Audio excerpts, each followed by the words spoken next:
Hello everybody, I'm Ammar, the Chief Marketing Officer. And I'm Siyona, the Creative Director. This season, we have decided to start a podcast series hosted by members of the Mount Olive Robotics Team. In the first episode, we have had the wonderful opportunity of interviewing Mr. Donald Bowers. Mr. Donald Bowers is one of the founders of FMA and has had a remarkable impact on FIRST, especially in the Mid-Atlantic region. His position as one of the founding members of FMA, as well as his contributions, have led to an award in his name. The Don Bowers Award is given at every FMA competition and recognizes mentors who instill the values of FIRST within their team and community. With all that being said, let's check it out. Good evening, Mr. Donald Bowers. My name is Ketan. It's lovely to meet you, and thank you so much for taking time out of your day for this. Well, I'm flattered that you guys want to talk to me, so let's see how this goes. Of course. So we're just going to jump straight into it. Would you mind stating your name, just for the record? Yeah, the name is Donald, middle initial H, last name Bowers, B as in boy, O-W-E-R-S. Thank you. Okay. What has been your involvement with FIRST and FIRST Mid-Atlantic? Well, it goes back to 1995. Dean came to the Johnson & Johnson company I was working at called Ethicon, and he gave a speech to the research and development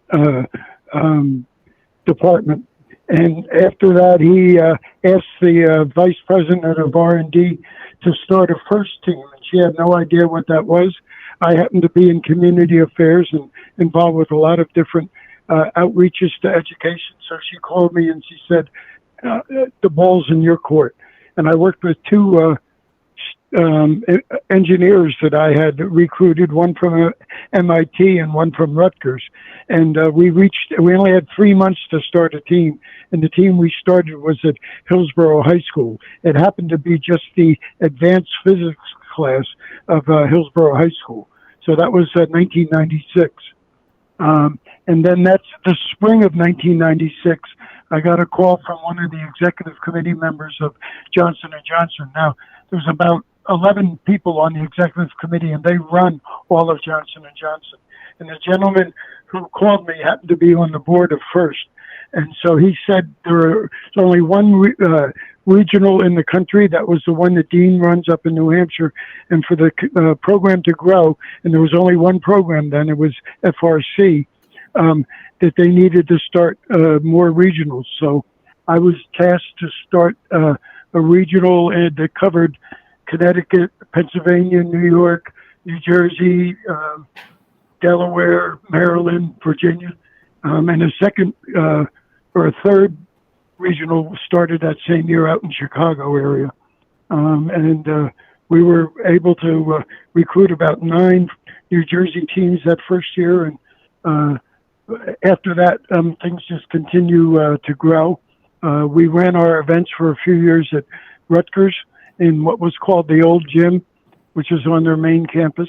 And then we moved on from there as we continued to grow. So you need to know that I know nothing about engineering. I can't even use a screwdriver. But when I saw what FIRST was, I realized that there wasn't enough applied learning going on in schools these days, since most schools had closed their shops. And FIRST was really a great, involved, inspiring experience. So I was happy to jump on the ship and move it along. Thank you so much for that, because after all that hard work that you put into it, we're still able to see that today. You've been a catalyst for us, and we're really appreciative. Well, yeah, you know what? Ernie knows this. Usually I say I did very little to get things going, and then people like yourselves and Ernie and folks like him and other schools have grown the program to what it is today. 4 programs worldwide with thousands and thousands of teams. So I applaud the effort that people saw that this was worthwhile and have jumped on board. I call it FIRST fever. Once you get the fever, it's hard to get rid of it. Definitely. What was your favorite part of the most recent FLL event that you attended at Mount Olive High School? You know what? I just love the excitement that the kids have. You guys have heard, since you've been involved with FIRST, that it's not about the robot. And for children at an early age to work together as a team Though sometimes that's hard when you have some people that just want to dominate. But the more that a teacher or a coach can help the kids work together to accomplish the challenge of the year, the excitement is the learning process that they go through, and not whether you win or lose. I have always thought that after a team, no matter what level, has a season with first, what they need to do is sit down and write what they learned about themselves and what they learned about being a member of a team. Because I think that's the lasting lesson from being involved with first. What inspired you specifically to get involved with first? Well, as I said earlier, it was simply because I didn't think in schools these days, since they had closed shops, that there was enough applied learning. Everything was teach to the brain and then give it back on a test. And so what I love about FIRST is it's so engaging and it's hands-on learning. And you guys know that because you've lived it. What does FIRST mean to you personally? It's all of the people I've met over the years, the friendships that I've made over the years, and when I go to a meeting, or an event, it's nice that some people remember me after all of this, and I'm just happy that we were able to open the door for a lot of people's experience, and folks were kind enough to accept me and enjoy my company as I enjoyed theirs. And so to me, it's the friendships that I've made over the years. And we're talking about over 25 years of being involved. It's amazing. So many kids, after what you've done for us, have really flourished because of that. How do you feel about STEM and its effects on the kids as of today? Well, I think STEM has grown into STREAM now, right? Because they've added arts to the four-letter acronym.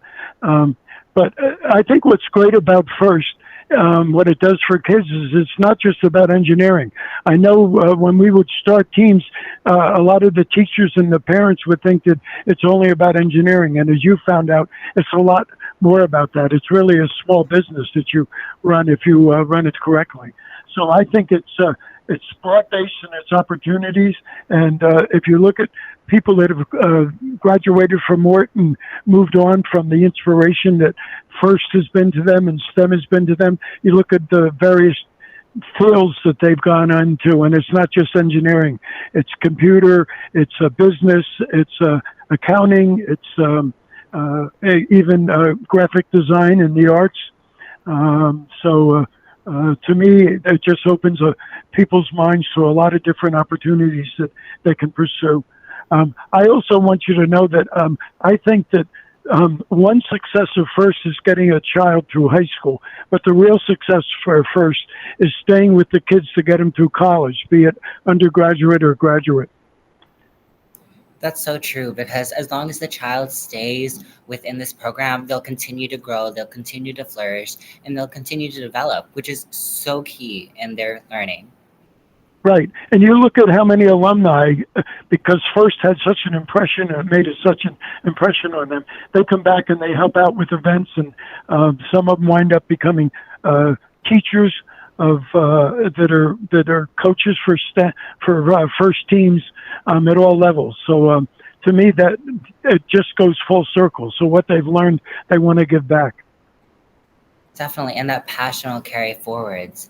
And we had a lot of alumni that came in that helped with us with our most recent event. What kinds of events have you attended post-retirement? Well, I've been to everything from the first time an FLL event was ever run at a school to traveling the state for FLL, FTC, and FRC. And then actually the region. And I've been to the nationals 4 or 5 times when I was still active. I retired from the program actually in 2014 after almost 20 years involvement. But I've stayed involved because I just love to see. And you know what I was thinking about at the FLL event that you held is how those kids weren't born when I first got involved. In fact, I don't know what year you were born, but if you were born after 1995, I've been involved in FIRST longer than you've been alive. No, yeah, that's amazing. And again, we thank you so much for that. You've affected Yeah, all. yeah, let me make one other point. The other thing that's important about FIRST is the business side of it. And without the business side, you don't have the rest of it. And so the business side has to be organizing the team, fundraising, which is not always easy. One of my main purposes when I first got involved with FIRST was raising thousands of dollars for events and for teams.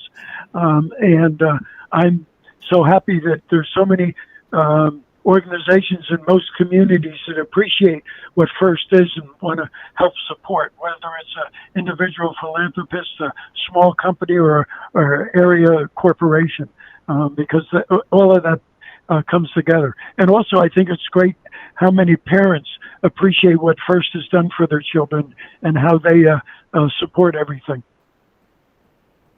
How do you feel about having an award named after you, given the positive values of the award? Well, you know what? I was surprised and flattered. I have to tell you that the woman that I reported to at FIRST headquarters in New Hampshire, she told me at one point in time, because of the way I carry myself, that I was a beloved person by many of the people that I've become involved with. And I was flattered about that, because you never know what impression and what influence you have on the next person in your life. So I just go about who I am and do what I think is right. And so when this award came along, I was just humbled and overwhelmed that somebody thought that much to create the award. So I'm very flattered that it's there, and I'm happy that a number of people that have been friends of mine over the years, like Ernie, have received the award. And every now and then I get to an event where I help to present the award, and it's just special for me. So you know what? I'm 77 years old. I'll be 78 in January, and it's nice to be remembered. Over the years that you've seen the Mount Olive team develop, what has stood out to you most about us? I think it's the way that you guys have continued to organize yourselves. And then you've got so many students involved that you wound up having a second team. But most importantly is the way the program has been received by the school district and by the Board of Education and by the administration of Mount Olive High School. They came to see that FIRST is as important as any sports team that there is in the school. And so I love how Mount Olive High School has come to host the FLL events, and as well as the FRC region or district event.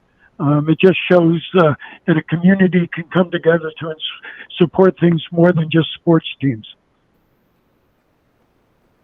We all were really excited to hear about what happened when you first started out. So what was it like being a part of the founding team of FMA?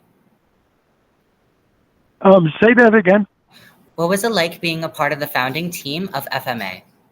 Oh, you know what? One of my philosophies in life is when I show up, I look around me to who the people are, and sometimes I choose to lead, and sometimes I choose to follow if there's somebody else that wants to lead. And so the developing of FMA was really a collaboration. I had the title role in a position with with FIRST Mid-Atlantic, but there were many volunteers with teams or not with teams that stepped up and say, hey, let me help here and let me do this and let me do that. And the rest of it, if you will, is history. It's continuing to be a successful enterprise. Why was it important for your role in Ethicon to get involved with FIRST? You know, I'm going to tell you a funny story about that. When I I reported to the Vice President of Human Resources at Ethicon, and when I told him that an executive committee member had called me and asked me to help get FIRST started, his comment was, well, that's the flavor of the month. In 6 months, it'll be gone. And here we are 25 plus years later, and it's still here. So when I think of what he had to say, I just laugh at it. And I've talked to him maybe 4 or 5 times in the last 10 years. And I mentioned him, First is still around, and he's flabbergasted that happened. But it's again because people saw the value of the program and have continued to support it in many different ways. So all my life I've worked for people that have asked me to do things, and once I've been asked to do something, I say, where do we start? And then fortunately, people come along with me. My career started in a county college in New Jersey. Somerset County College is now Roughton Valley. And I used to run big events for them, big concerts. One of them was Billy Joel, before people knew who Billy Joel was. And then after that, at Ethicon, I was asked to do a variety of things in the community that hadn't been done. And I just found people that wanted to work with me, and we were successful. So I'm happy with that. And then I moved on to a blood center where we raised enough money to get a portable blood mobile. And then I moved on to First. And you guys have heard the story about First tonight as we've spoken. So I'm just lucky. One of the things I say is I've been in the position to make other people's dreams come true, and I've been happy to do that. You've been in FLL for a long time, and your effects on this community have been great and impactful. Would you care to elaborate on your vision of robotics as a whole? Well, yeah, I think what it is it's a life experience that opens up people's opportunities for the future. I know that there are kids that have joined First teams and that have dropped off because it wasn't the thing for them. I'm happy that they looked at the experience and tried it. But then there's the others that have stayed with it and stayed with it. So I think one of the challenges has always been to make sure that those that are involved with FLL stay through the program. I don't know how many of you that are on MORT today started with FLL or maybe with FTC and then grew to FRC. But some people have been involved with it right from junior FLL or FLL, and others have joined along the way.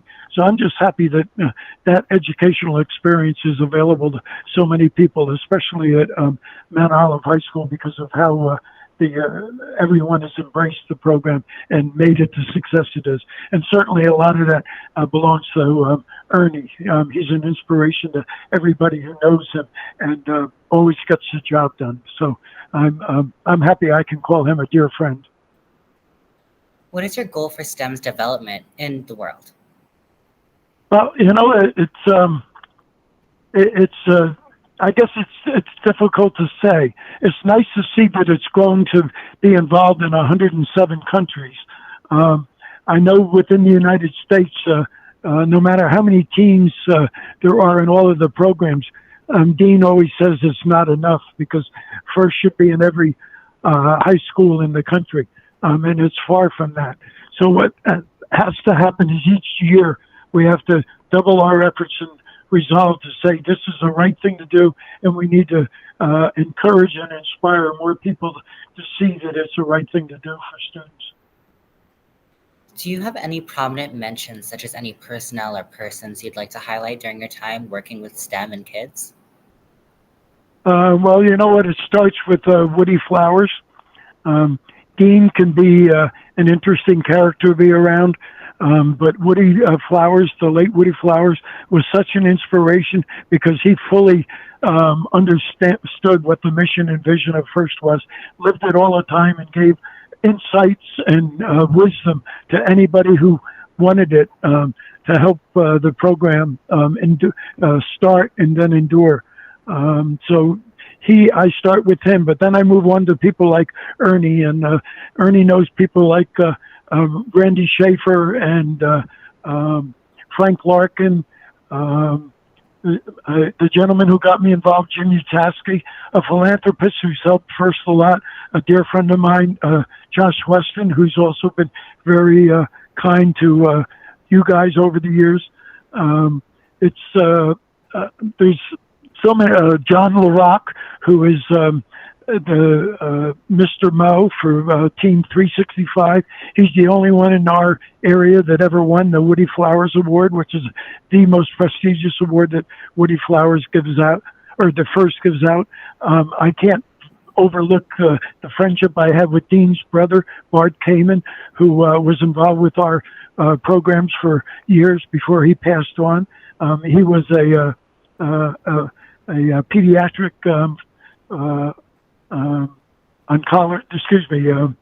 cancer doctor who was very inspiring, but he always found time for his for FIRST. And his daughter, Libby, when I first knew her, she was 7 or 8 years old, the same age as my girls, and now she, runs 2 teams in West Windsor. So it's folks like that that have helped me, and I feel sad that I don't remember at the moment here more names of people that have inspired me. Another person was Carol Kaufman. She really came to Rutgers early on, spoke to Dean, asked her what she could do. He said, "You got to start a regional in Philly." She did, and then after she retired, I took over the Delaware PA region along with New Jersey. So it's folks that I've met along the way that have just been so wonderful about what FIRST is about, and have been kind enough to listen to me and work with me, and I've learned as much from them as maybe they have learned from me. Who in your life really impacted your journey, such as family members or any friends? Yes, absolutely. As I said earlier, friendships and relationships are at the end of the end of life. It's everything, and it starts with family. I have been given awards more than 60 times in my life for different things, and at the end of my life, my greatest legacy is my family, my 4 adult children, my 5 grandchildren, and my 1 great grandchild. And I'm happy that that all my children and grandchildren are happy people, they're resourceful people, they're successful people, and they are living meaningful lives. So life can't get any better than that. That's amazing. You have a lovely family. How were you Thank you. introduced to robotics, and how have you felt about it ever since? Well, I haven't walked away from it because I'm just happy to see that the program has grown to the magnitude that it has.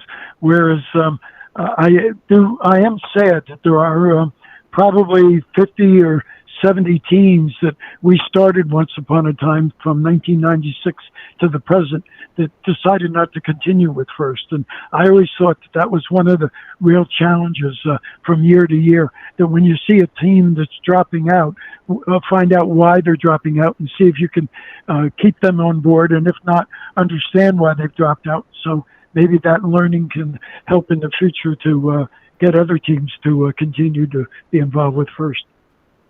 Definitely. You've been a great impact in FLL and more, and we really appreciate your efforts. You've been a delight to interview, and thank you so much for your time. Well, as I say to people that are interested in me, I'll pay for your counseling, but I say that in a joking way. But I appreciate that you folks took time tonight to want to talk to me. I hope what I've shared with you is meaningful to you, and that you can use it in the business part of what you're doing for the 2024 season. So best wishes over the coming weeks before the game is announced, and best wishes with every success. And just remember, winning isn't the way you learn. It's doing is the way you learn. And sometimes you win and you can celebrate that. Sometimes you fall short and you should celebrate that too, because you've been there and you've done your best.